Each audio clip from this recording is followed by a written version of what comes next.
¿Qué tal?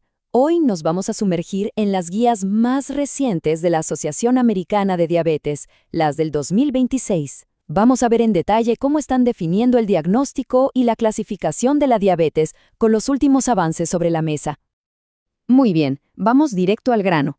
En el fondo, todo se resume en esto.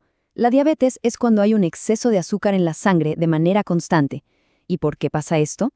Pues por dos razones principales. O el cuerpo no produce suficiente insulina, que es la hormona que maneja el azúcar, o no la está usando de forma eficaz. Entender esto es la base de todo, porque explica por qué todas las pruebas de diagnóstico se centran precisamente en medir esos niveles de glucosa. Esta es nuestra hoja de ruta para hoy. Vamos a empezar con lo más básico. Luego pasamos a ver cómo se diagnostica. Exploramos los diferentes tipos de diabetes y para cerrar nos metemos con lo más nuevo de la Guía 2026, un recorrido bien claro y directo al punto. Ok, primera sección. ¿Qué es la diabetes? Antes de empezar a hablar de pruebas y números, es fundamental que tengamos clara la definición y una regla de oro que es importantísima para confirmar el diagnóstico. A ver, este punto es crucial. Para no cometer errores, si una persona no tiene los síntomas típicos como una sed exagerada o una pérdida de peso inexplicable, un solo resultado de laboratorio que salga alterado no es suficiente para poner la etiqueta de diabetes.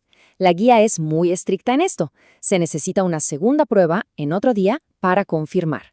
Pensemos que es como una doble verificación para estar completamente seguros. Sección 2. Vías para el diagnóstico. Bien, ya entendemos qué es. La siguiente pregunta lógica es, ¿y cómo se detecta? Bueno, la guía nos marca 4 caminos oficiales, que son las herramientas clave que usan los profesionales de la salud. La ADA nos da entonces 4 vías. 3 de ellas son para chequeos de rutina o cuando ya hay alguna sospecha. La cuarta, la de glucosa al azar, se usa más bien cuando la persona ya llega con síntomas muy evidentes de hiperglucemia. Cada una de estas pruebas mide un aspecto diferente de cómo el cuerpo maneja la glucosa. Y aquí tenemos los números que lo definen todo. Esta tabla es clarísima. Para la hemoglobina A1C, que es como una foto del promedio de glucosa de los últimos 3 meses, un valor de 6.5% o más es diabetes. Si miramos la glucosa en ayunas, el límite es 126.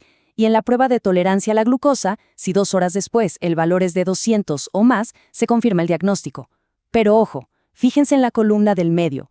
Esos son los rangos de prediabetes, la zona de advertencia. Hablemos un poco más de esa zona de advertencia. La prediabetes no es algo para tomarse a la ligera, es un indicador de un riesgo muy alto. La guía de 2026 insiste mucho en que no es una etapa para quedarse esperando, sino que es una oportunidad de oro para intervenir y, con suerte, prevenir o al menos retrasar la aparición de la diabetes tipo 2 con cambios en el estilo de vida. Pasamos ahora a la tercera sección, los tipos de diabetes. Y es que un diagnóstico positivo es solo el comienzo. Es vital entender que la diabetes no es una sola enfermedad, y la clasificación oficial nos ayuda a saber exactamente a qué nos enfrentamos para poder dirigir el tratamiento correcto. La guía de la ADA lo organiza todo en 4 grandes categorías. Cada una de ellas nos cuenta una historia distinta sobre por qué el cuerpo está teniendo problemas para manejar la glucosa. Aquí vemos el gran contraste entre las dos más comunes. La tipo 1 es una enfermedad autoinmune, donde el propio sistema de defensa del cuerpo ataca y destruye las células que producen la insulina.